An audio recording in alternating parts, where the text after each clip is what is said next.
Καλώς ήρθατε. Λοιπόν, σήμερα βουτάμε στον κόσμο του Μαρκελίνου Σαμπανιά και στην εκπαιδευτική αποστολή των Μαριανών αδελφών. Έχουμε μπροστά μας μια ανάλυση, ένα κείμενο του Παναγιώτη Μαμαλή, βασισμένο στο βιβλίο «Sur les traces de Marcellin Champagnat». Ο στόχος μας είναι να δούμε πώς αυτή η προσέγγιση που ξεκίνησε τον 19ο αιώνα ζει και εξελίσσεται σήμερα. Ακριβώς. Και είναι πραγματικά συναρπαστικό αυτό. Να βλέπουμε δηλαδή πως κάποιες αρχές, θεμελιώδεις, η προσιτή εκπαίδευση, η παιδαγωγική που βασίζεται στην αγάπη, οι χριστιανικές αξίες, πως όχι απλά μένουν, αλλά αλλάζουν, προσαρμόζονται για τον 21ο αιώνα. Ναι, ας τις δούμε λίγο πιο συγκεκριμένα αυτές τις βασικές ιδέες, όπως τις πιάνει η ανάλυση. Μιλάμε για τη δημιουργία ενός περιβάλλοντος σχεδόν οικογενειακού, σωστά?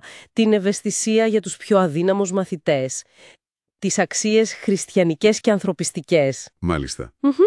Την πρακτική μάθηση και το πνεύμα συνεργασίας. Και αυτό το οικογενειακό πνεύμα, δεν είναι απλά λόγια. Η ανάλυση τονίζει πώς λειτουργεί στην πράξη, σαν μια στρατηγική θα λέγαμε, για να νιώθουν τα παιδιά ότι ανήκουν κάπου, για να χτίσουν ανθεκτικότητα. Πράγμα πολύτιμο σήμερα, έτσι δεν είναι?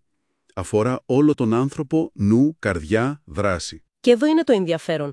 Πώς αυτές οι αρχές, λοιπόν, του 19ου αιώνα εφαρμόζονται σήμερα?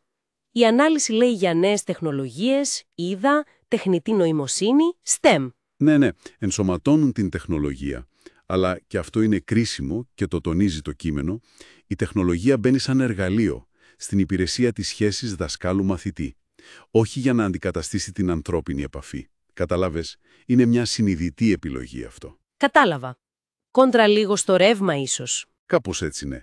Και παράλληλα δίνουν έμφαση στην κριτική σκέψη, στη διαπολιτισμική κατανόηση, στην ολιστική ανάπτυξη του ατόμου και στη βιώσιμη ανάπτυξη. Αυτό που λένε φροντίδα για το κοινό μας σπίτι. Και βλέπουμε παραδείγματα για το πώς γίνεται αυτό. Η Λεόντιος αναφέρεται νομίζω. Ναι, η ανάλυση φέρνει τη Λεόντιος ως ένα σύγχρονο παράδειγμα. Τι κάνει δηλαδή? Αναφέρει υποτροφίες, προγράμματα ενίσχυσης, άρα συμπεριλήψη. Ακριβώς.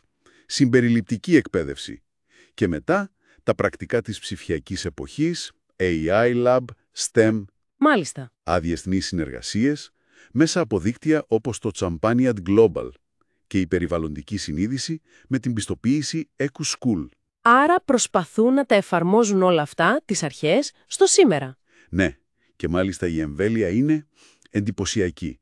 Μιλάμε για 81 χώρες όπου δρούν οι Μαριανοί αδελφοί. 81 χώρες. Η ανάλυση δίνει πολλά παραδείγματα που δείχνουν πόσο προσαρμόσιμη είναι αυτή η αποστολή. Όπως, για πες μας μερικά, γιατί είναι πολλά για να τα θυμόμαστε όλα. Ναι, σωστά. Κοίτα, αντί να τα λέμε όλα, ας πούμε μερικά χαρακτηριστικά που αναφέρονται. Στη Μέση Ανατολή, το Project Fratelli.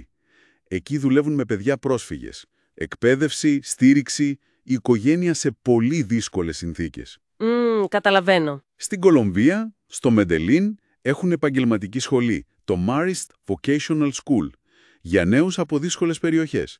Στην Καμπότζα πάλι, το Lavala School, που είναι μέρος του Marist Solidarity Cambodia, εστιάζει σε παιδιά με αναπηρίες, εκπαίδευση και ένταξη. Βλέπεις δηλαδή τις ίδιες αξίες. Ακριβώς.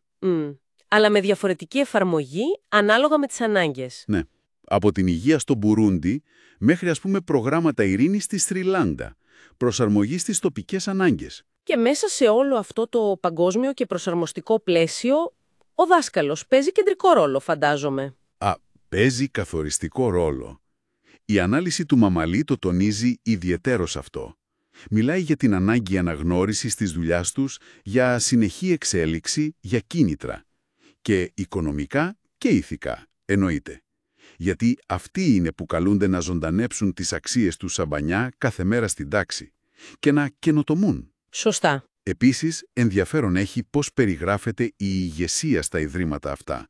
Ως συλλογική, λέει, βασισμένη σε αξίες και με διεθνή ματιά. Λοιπόν, αν έπρεπε να συνοψίσουμε, τι είναι το βασικό που κρατάμε από αυτήν την εξερεύνηση? Όχι απλά υπάρχουν, αλλά είναι ζωντανές.